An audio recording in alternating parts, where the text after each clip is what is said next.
Have you ever felt powerless in the face of your own anger when a single provoking remark, a contemptuous glance, or a small injustice is enough to make your mind erupt like an unstoppable volcano? We often take pride in believing we are rational beings, free and independent. Yet, the brutal reality is that in those heated moments, you are not controlling your emotions at all. Your emotions are controlling you. Look deeper into the nature of this reaction. Every time you allow someone else's hostility or negative attitude to provoke you, you are unknowingly handing them the remote control to your life. You become a puppet, and anyone who knows how to press on your pain can pull the strings and make you act exactly the way they want. The freedom you think you have is, in truth, only an illusion if your inner world can still be so easily shaken by external forces. But why are we so easily wounded? The truth is, the pain does not come directly from what others do. It arises from the vast gap between your expectations and the reality unfolding in front of you.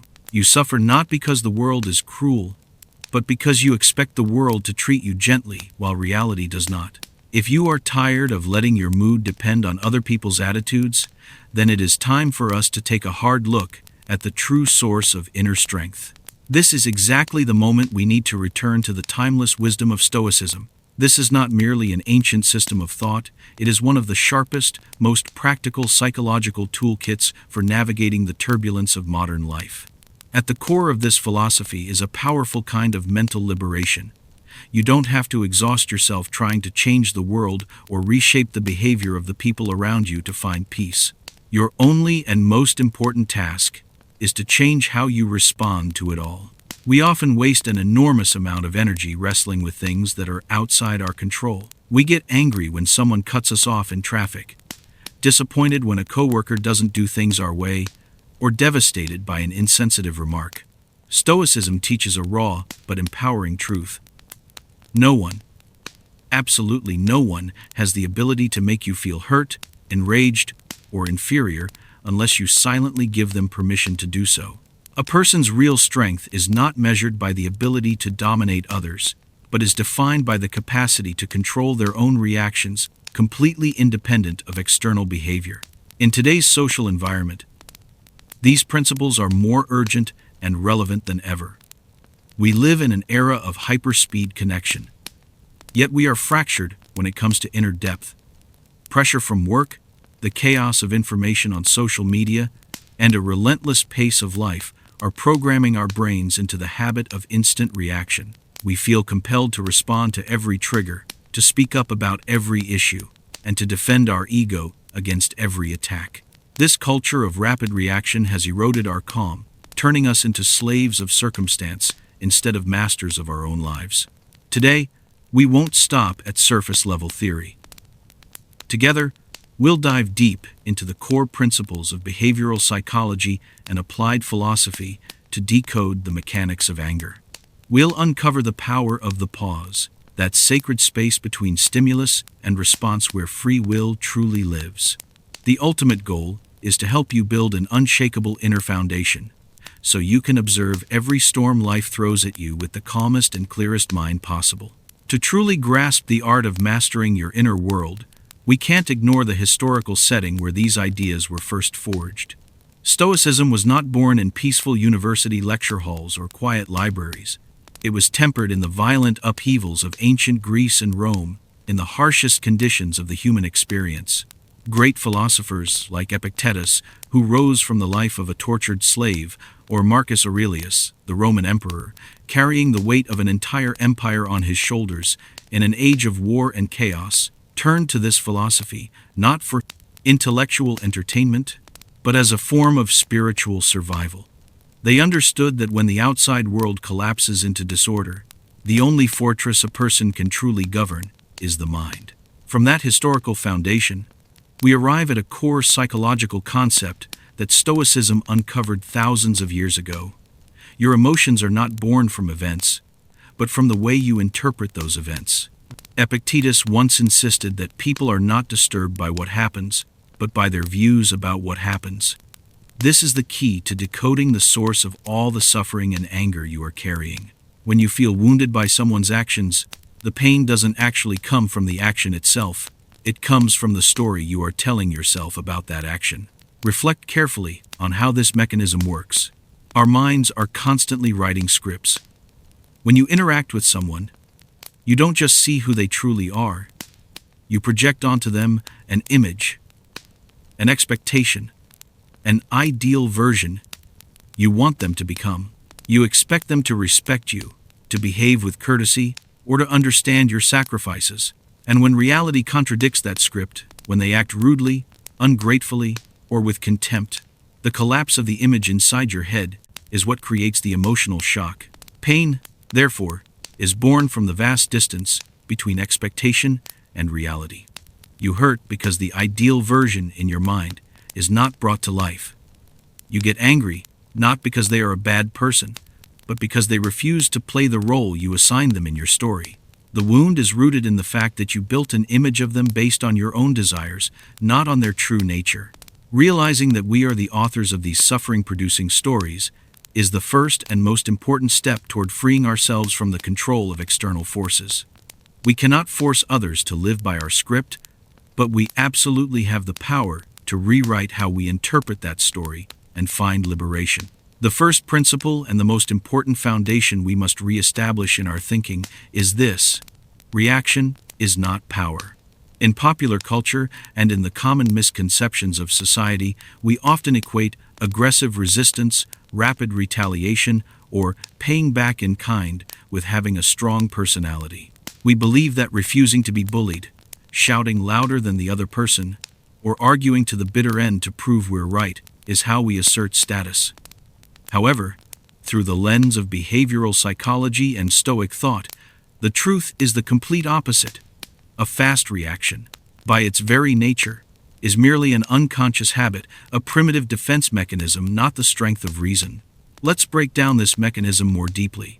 When you react instantly to a provocation or an act of disrespect, you are entering an emotional intoxication. Your adrenaline spikes and makes you feel like you're in control, like you're fighting to protect your honor. But that's only an illusion. In reality, you're being completely controlled by external forces. Just as a doctor taps your knee and your leg jerks automatically, your instant reaction to someone else's behavior is nothing more than a simple biological reflex, absent the participation of conscious self-mastery. If a stranger can make you lose your composure with a single sentence, then that person holds power over your mind, not you. The deeper force driving this frantic need to react is the ego. The ego is the most fragile part of the human psyche. It constantly craves recognition, demands respect, and fears rejection. When the ego senses its image is under threat, when someone looks down on you, for example, it immediately activates fight mode to defend that image.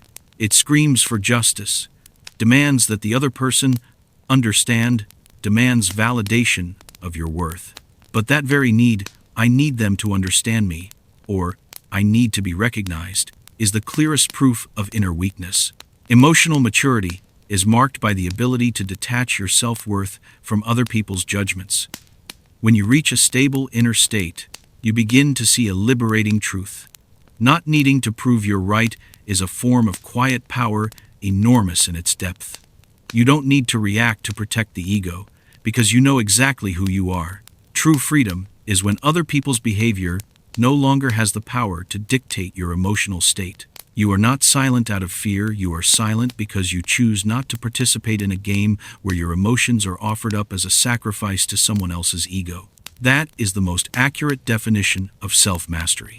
To truly feel the weight of this principle, let's step away from abstract concepts and look directly at everyday situations where anger is always waiting to knock your reason to the ground. Picture a familiar scenario most of us have lived through. You're driving on a Monday morning, your mind organizing the important tasks of the day. Suddenly, another car recklessly swerves in front of you without any signal, forcing you to slam on the brakes. In that exact moment, a jolt shoots up your spine, your heart rate spikes, and your body heats up. What is your first reaction? Most of us will lay on the horn, curse out loud, or even hit the gas, and chase them down to teach that guy a lesson. You feel completely justified in being angry. You believe your outrage is righteous because the other driver was wrong, they broke the rules, and threatened your safety. But pause for 1 second and examine what is really happening inside your mind. Your anger doesn't actually solve the traffic problem. It doesn't make the other person drive better, and it doesn't give you back the peaceful seconds you had before. In reality, that driver may already be far away and completely unaware of or indifferent to your fury. There is only one person truly drinking the full cup of this emotional poison. You. You are punishing yourself for someone else's mistake. This is the clearest proof that instinctive reaction is not strength, it is self-destruction. Now, go deeper into where this pain comes from. Why can the action of a stranger make you suffer so intensely? It leads us back to the ideal version we discussed earlier. In your mind, there is always an unspoken script about how the world should operate. People should drive carefully. The law should be respected. I'm a decent person, so I deserve to be treated decently. When that car cuts you off, it isn't just a physical incident, it's a punch straight into that ideal script. Reality has ripped through your expectation. You suffer and get angry because you are trying to impose your desired order onto a world that is inherently chaotic and beyond your control. Now expand this into an even more modern setting: social media or the workplace. Imagine you receive an email from a coworker with a condescending tone or a malicious comment on a post you poured your heart into. Your ego rises instantly like a wounded beast. It whispers in your ear, "Who do they think they are? I can't let this slide. I have to respond to prove they're wrong." And suddenly, you spend hours crafting a comeback, your heart racing every time you see a new notification, and your entire day becomes covered by a thick black cloud of resentment. In this situation, look at it with ruthless accuracy. You have become a slave. With a single line of text, a stranger has stolen your peace, your time, and your energy. They pull the strings, and you dance exactly to the rhythm of the reaction they were hoping for. You think clapping back is strength, your way to win the argument. But in Stoic philosophy, real victory is not about who gets the last word. It's about who keeps an unshakable mind. If you let their behavior drag you down into the swamp of back and forth, you lost the moment you started typing. A powerful metaphor you can imprint on your mind is the image of a river and a rock. When fast-moving water meets a massive rock in its path, it doesn't stop to argue with the rock. It doesn't try to smash the rock in hopeless anger.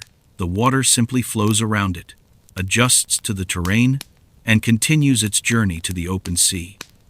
The rock is the obstacle, the difficult people, the injustices, the resistance in life. Angry reaction is like water trying to punch stone. It creates nothing but useless splashing and chaos. Non-reaction, or more precisely, accepting reality and finding the optimal path forward, is the flexibility of the river. We suffer because we cling to images of how other people should be. We want our boss to understand, our partner to be considerate, strangers on the road to be civilized. But humans are flawed creatures, driven by their own biases, fears, and ignorance. When you react violently to someone else's imperfection, you are refusing to accept the real nature of human life.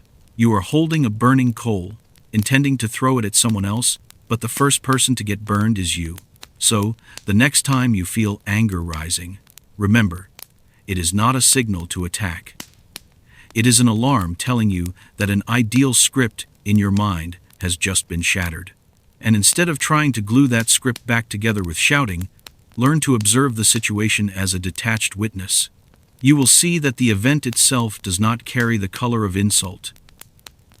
It is your wounded ego that paints that color onto it.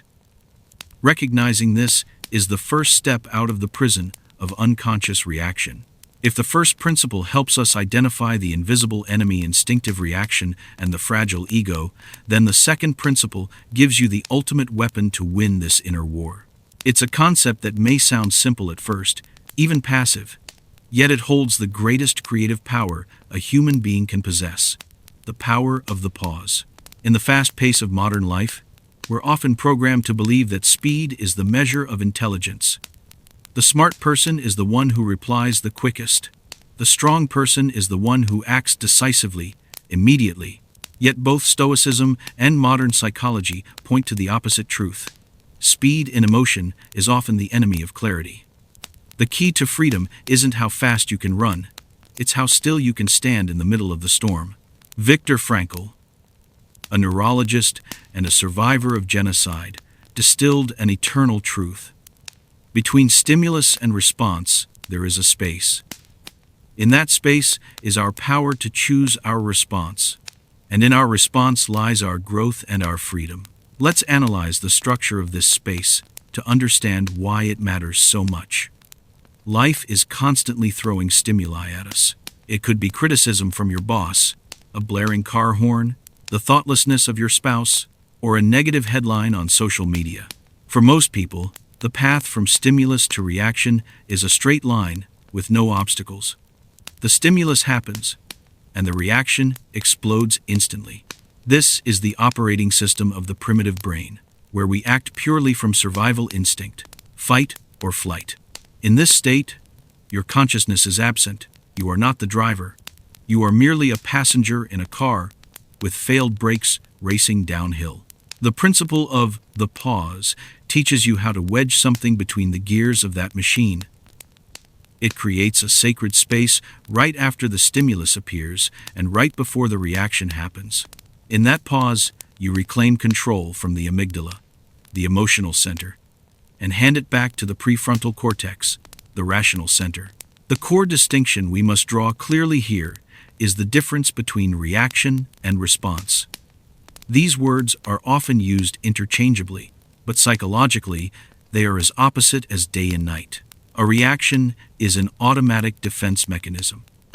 It is impulsive, driven by fear, insecurity, and old wounds that were never healed.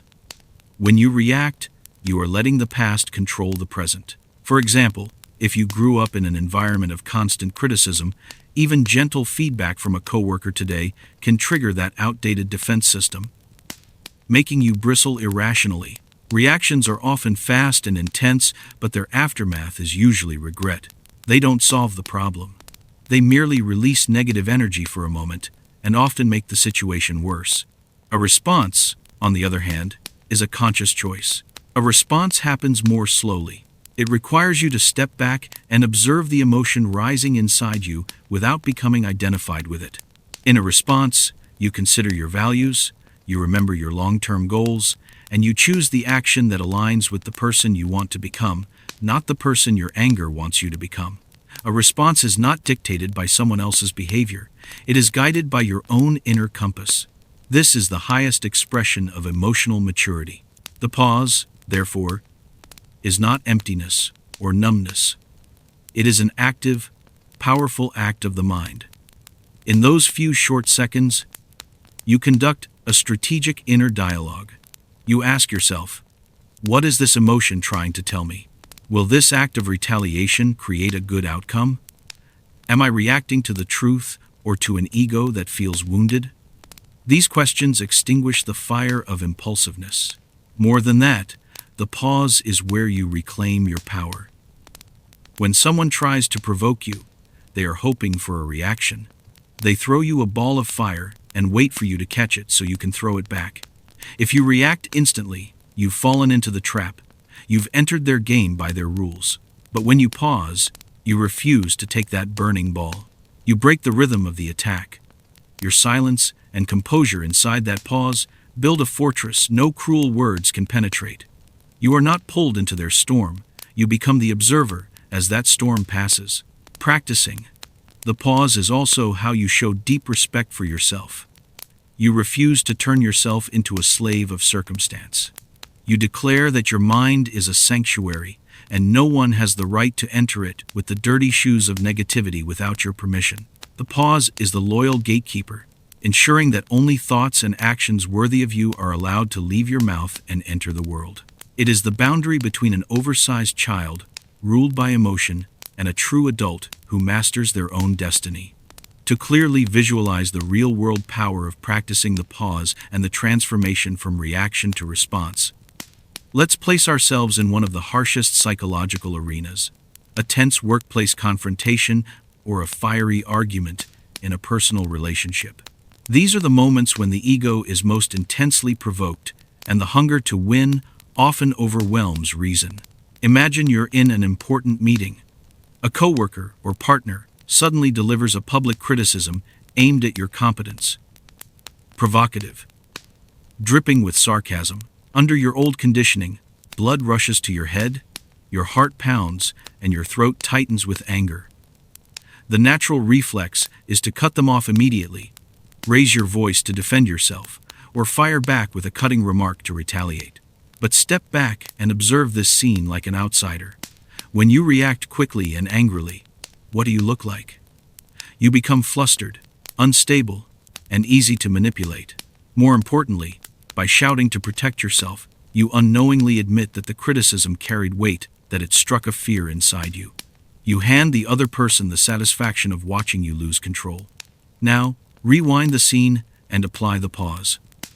When the criticism is thrown at you, instead of jumping up, you choose to do nothing. You hold absolute silence for a few seconds. You maintain calm eye contact, take a deep breath, and relax your facial muscles. In that deafening silence, a dramatic reversal of power takes place. The person who attacked you suddenly becomes uneasy. They were expecting resistance to keep the momentum, but all they receive is a fortress of stillness. Your silence forces them to hear their own unreasonable words echoing in the room. In that moment, silence is not a sign of surrender or weakness. It is a master-level strategy. It is a wordless message with weight. I hear you, but I am not moved by you. This is the idea that silence is strategy, not defeat. When you master this pause, you remove yourself from the role of victim.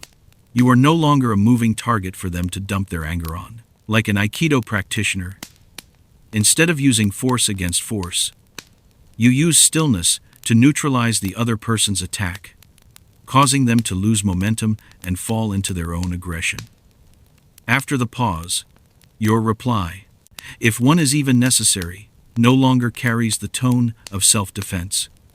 It becomes short, precise, and aimed directly at the core of the issue from a far higher position. Now bring this principle into your home, where conflicts with loved ones often leave the deepest wounds. In an argument, when the other person is losing control and throwing out hurtful words, our instinct is to throw the same kind of pain back. You say, "I'm selfish.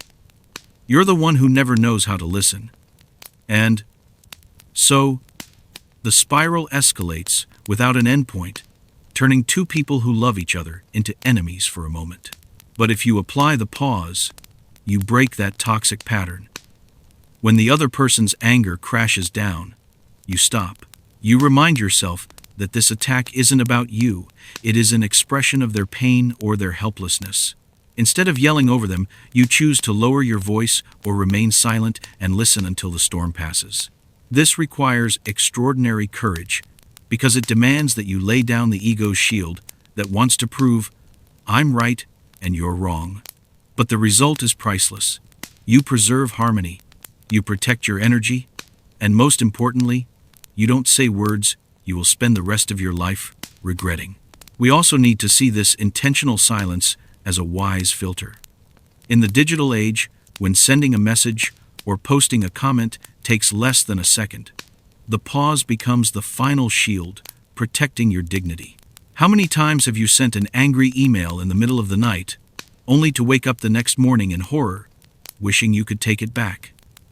The pause is the chance for reason to catch up with emotion. It allows you to write the draft of your anger but keep the decision of whether to send it until your mind becomes clear again. The most powerful metaphor here is the image of a person standing before the ocean. The violent waves of other people's words and negative behavior crash into the shore again and again. If you are a fragile sandcastle, you will be swept away. But if you are a towering cliff of stone, the waves can slam into you, explode into white foam, but they must retreat back into the sea, leaving the cliff still standing, upright, unshaken, unchanged.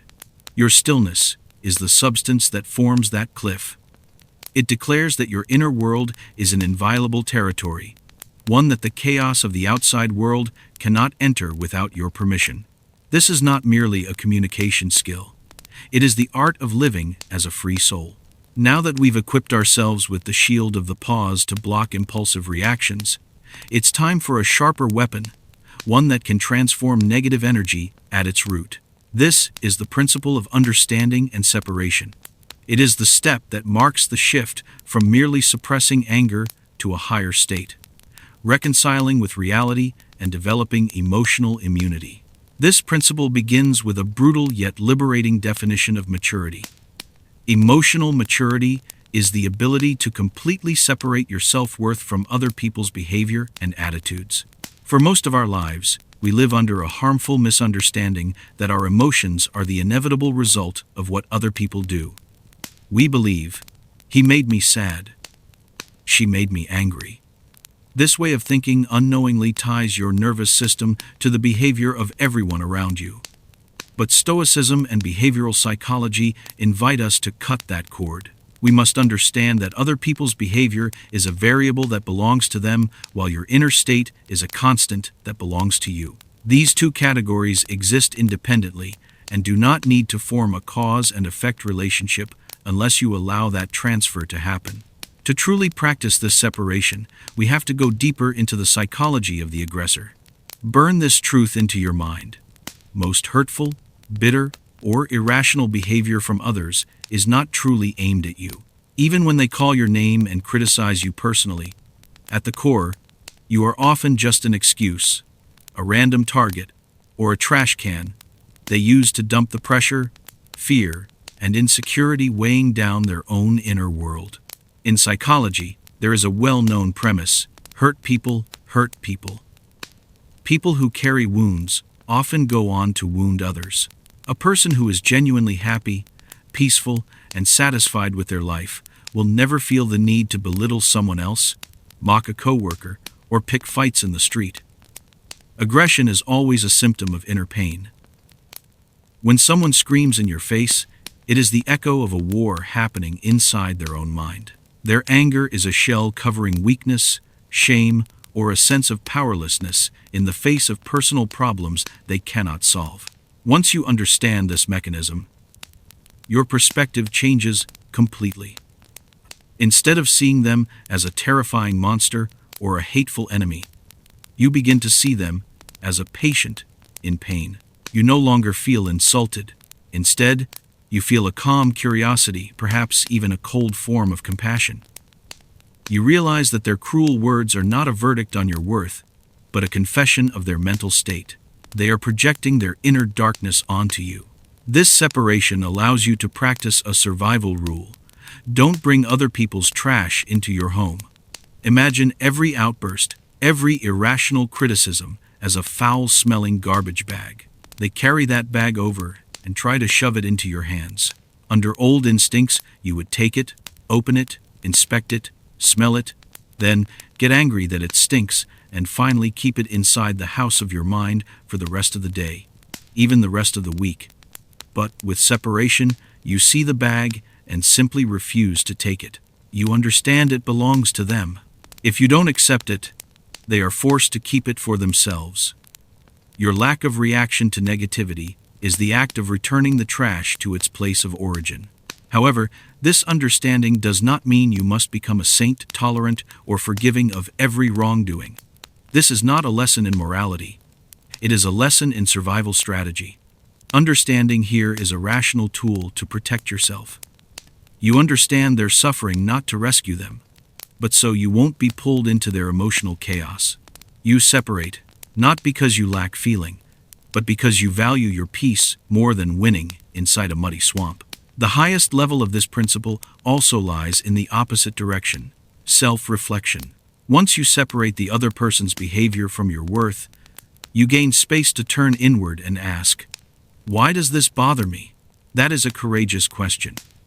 Because if external criticism can trigger an internal storm, it means there was already a detonator inside you. If you were completely confident in your abilities, the insult would feel ridiculous instead of painful. If you fully accepted yourself, someone else's contempt couldn't touch you. Your intense reaction often points to unhealed wounds, hidden insecurities you've been trying to cover up. For example, if you constantly fear you're not smart enough, a joke about your intelligence will make you explode. But if you know exactly where your intelligence stands, you'll simply smile. So the enemy isn't only the aggressor outside you, it is also the unreinforced weak points within you. Emotional maturity is the ongoing process of identifying these detonators and dismantling them. When you understand that your impulsive reaction doesn't come from objective truth, but from subjective pain, you begin to reclaim your autonomy. You stop blaming the world for hurting you. You start taking responsibility for healing the wounds that make you so easily wounded. In summary, this third principle invites you to build a mental immune system. In that system, you see other people's bad behavior as harsh weather. It's unpleasant, but it isn't personal. You step out of the victim role, refuse to absorb toxic energy that doesn't belong to you, and use every collision as an opportunity to illuminate and strengthen your inner fortress. When the madness of the world can no longer shake you, that is the moment you touch absolute freedom. To truly feel the sense of liberation that comes when we apply understanding and separation all the way through, let your imagination carry you into a poetic yet unbreakably resilient image from nature. A great mountain in the middle of a storm. When the storm hits, the wind roars, rain pours down in sheets, and lightning splits the sky. The storm represents life's upheavals, criticism, anger, and the toxic behavior of others aimed at you. But what does the mountain do? The mountain doesn't try to argue with the wind. It doesn't scream back at the thunder. It doesn't feel offended by the rain. It simply stands there, silent, majestic, unmoving. Its surface may become soaked. The trees on its slopes may shake violently. But the core of the mountain, its true nature, remains untouched. No matter how fierce the storm is, it will pass.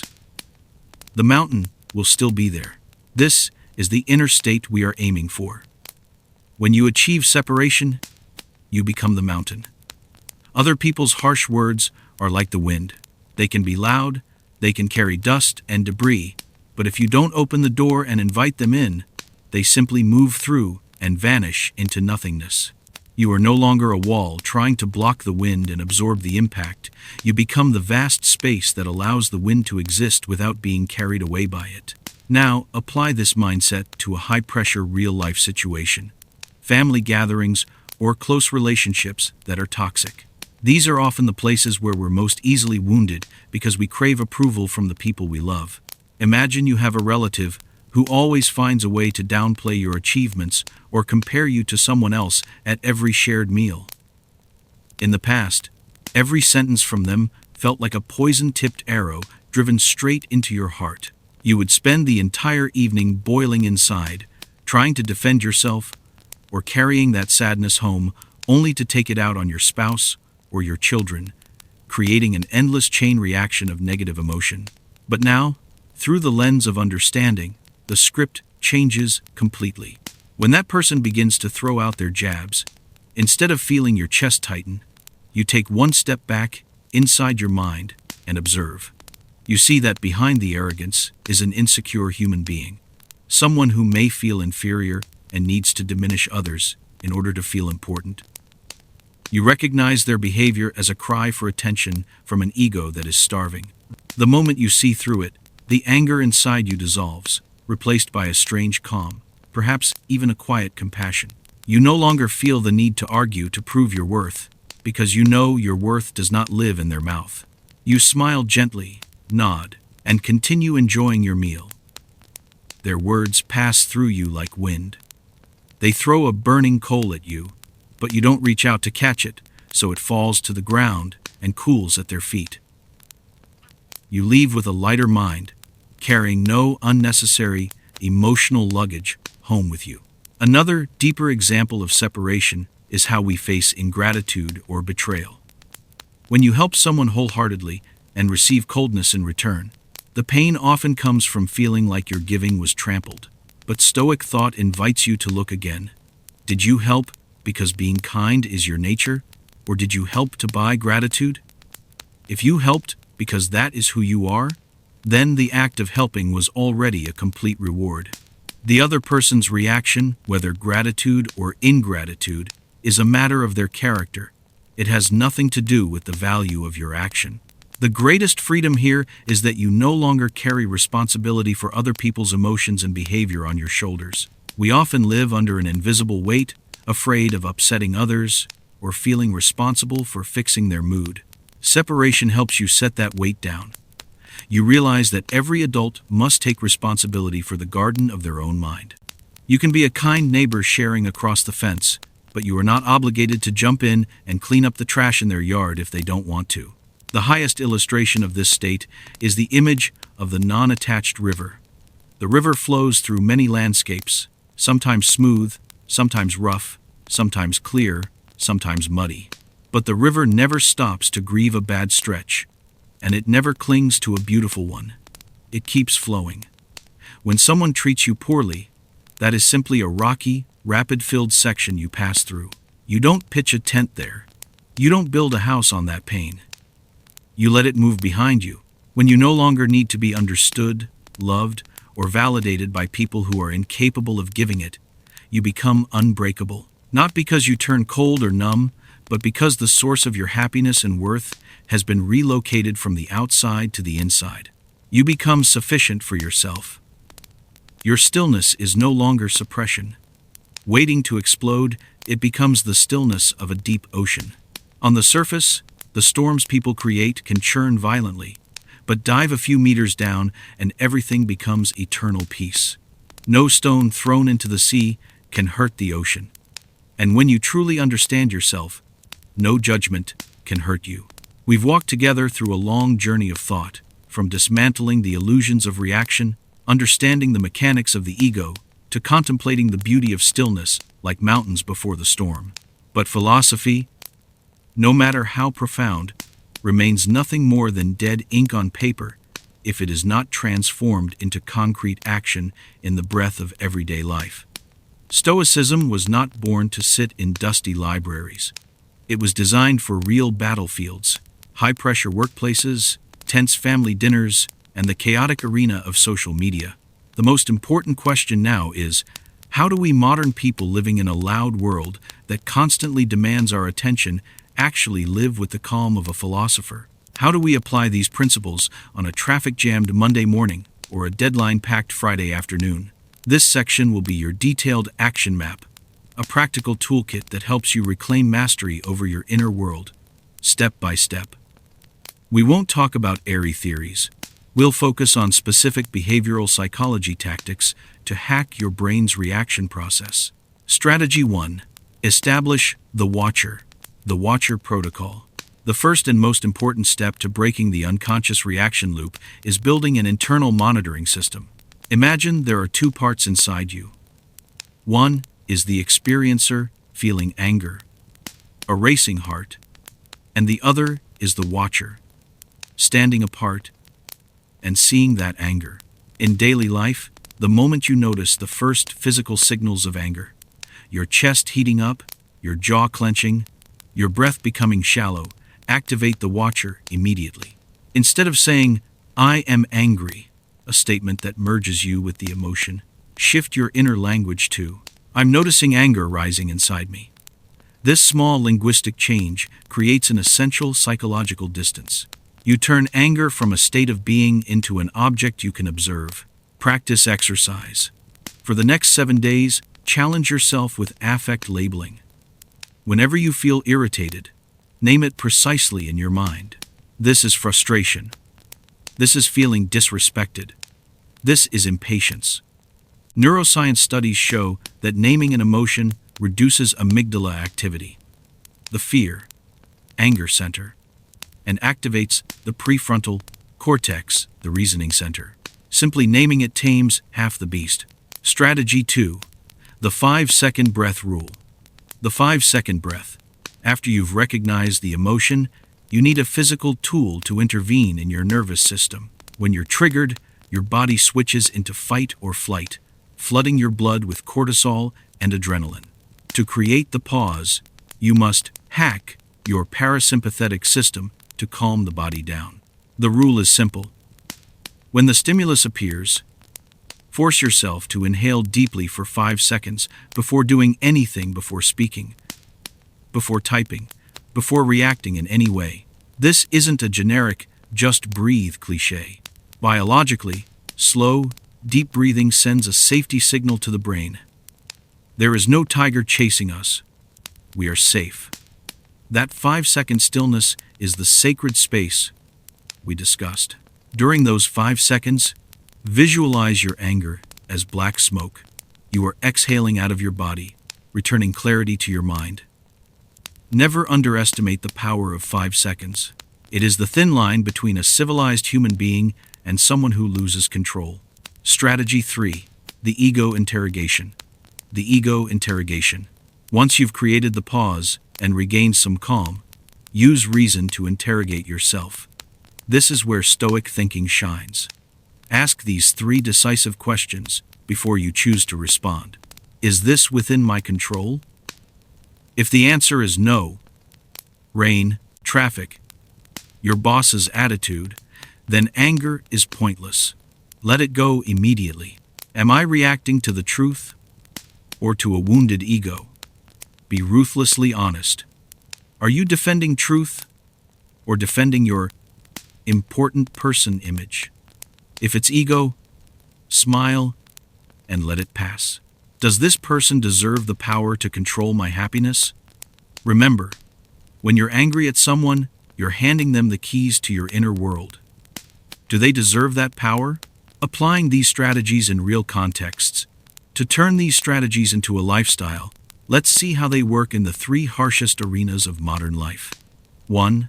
Social media and the digital world. The digital battlefield. Social media is designed to exploit human psychological vulnerabilities, the need for validation and the addiction to outrage. Algorithms prioritize controversial content to keep you engaged. As you scroll Facebook or Twitter, you will constantly encounter opposing opinions, stupid comments, and infuriating events. Challenge. The urge to correct strangers, to leave a comment to prove you're right. Solution. Use the draft but don't send rule, the draft folder. If you're furious, write everything down in a note, app, or on paper, every harsh word, every sharp argument. Then leave it and do something else. 1 hour later, come back and read it. In 99% of cases, you'll see how meaningless it is and silently thank yourself for not hitting send. Remember, on social media, your silence is the most elegant form of contempt for nonsense. You don't need to join every war you're invited into. The workplace. Work is where the ego is tied to competence and income. So friction here often feels brutal. Toxic bosses and passive-aggressive colleagues are the most realistic tests of your stoic strength. Challenge. Public criticism. Credit being stolen. Unreasonable tasks. Solution. Use professional detachment. Treat work like a role, and you as a professional actor. When someone criticizes your work, they are commenting on the role, not on you as a human being. When faced with attacks, use this mantra. Thank you for your perspective. I'll think about that. This sentence signals professionalism, sets a boundary. I will think, not instantly agree. And most importantly, it ends the argument. Don't try to explain yourself to people who have already decided not to understand. In the workplace, results are the only voice that carries weight. Let your success be loud instead of your excuses. Intimate relationships. This is the hardest territory because emotions run deepest. We often forgive strangers more easily than the people closest to us. Challenge. Repeating arguments over small things. The feeling of not being understood. Solution. Agree on a timeout signal. Make an agreement with your partner or family member that when one person feels anger rising beyond control, they have the right to call a timeout. Both stop the conversation immediately and separate for 20 minutes. During those 20 minutes, the task is not to rehearse arguments to win. The task is to practice the pause, and calm the nervous system. When you return, you'll discuss using the prefrontal cortex, reason, instead of the amygdala, emotion. Practice listening to understand the pain behind the words rather than listening for an opening to strike back. Remember the old saying, winning an argument with the one you love is a losing victory. How to start? The journey of consistency. Consistency. You may feel overwhelmed by how much you have to practice. But the good news is, you don't need to change everything at once. Stoicism is not a destination of perfection. It is a practice. There will be days you fail. There will be moments you slip, you snap, and you feel awful. That is completely normal. Don't punish yourself for those stumbles. Self-torment is also a form of ego. Instead, treat failure as data. Ask yourself, why did I lose control today? Oh, because I was too hungry, too tired, and I skipped the 5-second breathing step. Learn, adjust, and try again tomorrow. Start small. Your goal this week is not to become a saint who never gets angry. The goal is simply this. Notice anger a little earlier. If you used to take an hour to realize you were acting irrationally, aim to recognize it after 30 minutes, then 10 minutes, and eventually, right at the moment it begins to spark. Finally, aim for something greater than controlling anger, becoming the source of peace. In a world full of chaos, anxiety, and constant reaction, a calm person doesn't just save themselves. They become a support pillar for everyone around them. When you are at peace, your presence becomes a gift. Your children feel safe around you. Coworkers come to you during crises because they know you are the steady anchor in the storm. Your partner finds comfort in the quiet steadiness of your eyes. You no longer live as a reactor, running around trying to put out emotional fires other people throw at you. You become a creator, someone who deliberately spreads the energy of understanding and strength into the world. You don't need anyone to validate your worth, because you know exactly who you are in that silence. You don't need to prove you're right, because truth doesn't need screaming to exist. That is when you touch the true meaning of freedom. Freedom is not doing whatever you want. Freedom is the ability to master yourself in any circumstance. And that journey, the greatest journey of a human life, begins right now. In the moment you choose to put your phone down, take a deep breath, and choose peace over chaos. Of course, the journey of applying Stoic philosophy to real life is not a road covered in roses, nor is it an instant painkiller. We need to be honest and admit that between the theory of calmness and the reality of a raging anger, there is a vast distance, one that requires extraordinary effort to cross. There will be days when you feel powerless, and there will be situations where external pressure is so intense that every defensive wall of reason seems to collapse. One of the most common objections, and also one of the biggest psychological barriers we face, is the fear that choosing silence or non-reaction equals weakness, cowardice, or surrendering to being trampled by others. In a society that worships conflict and ego, patience is easily labeled as the attitude of a loser. Many people believe that if they don't hit back, they will lose their status and allow the other person to dominate them. But reconsider the core definition of strength through a deeper lens.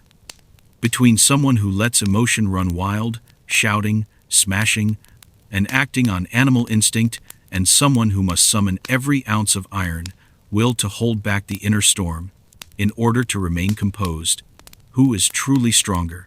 Impulsive reaction is, in reality, the easiest path. It is reason sliding downhill with no brakes. Self-restraint, on the other hand, is the highest form of discipline. Do not confuse the passive silence of a frightened victim with the deliberate stillness of a master. When you choose silence, not because you are afraid to speak, but because you know that speaking in that moment brings no value, that is wisdom. Intentional silence is not surrender. It is an elite strategy of control that makes it impossible for the other person to manipulate your mind. It is the loudest declaration that you are not a puppet anyone can pull by the strings. Refusing to enter meaningless battles does not diminish your worth. On the contrary, it preserves your precious energy so you can focus on higher goals in life. through today's deep exploration, we've journeyed together through different layers of the human mind. We've recognized that impulsive reaction is not power. It is a chain that turns us into slaves of external circumstances. We've learned to use the pause as a solid shield to protect ourselves from the arrows of provocation. And most importantly, we've understood the art of separation, how to keep the inner world clear in a dusty, chaotic world. In the end, the goal of Stoic philosophy and emotional mastery is not to turn you into a lifeless rock incapable of joy, sorrow, or anger. The true destination is freedom. It is the highest form of freedom when you no longer need anyone to change their behavior for you to feel at peace. You stop waiting for the world to be gentle with you because you have built a sanctuary of peace inside your own soul.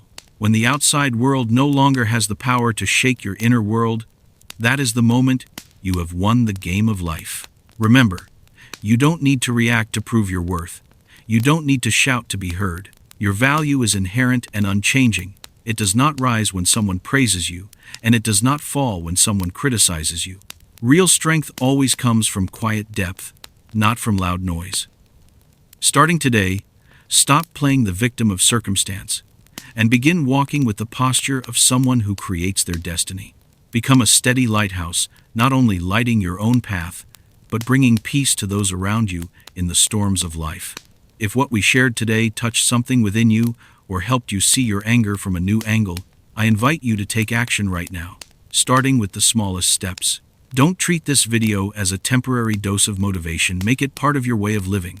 Try applying the 5-second breath rule the next time you face an uncomfortable situation, and watch what happens when you choose silence instead of reaction.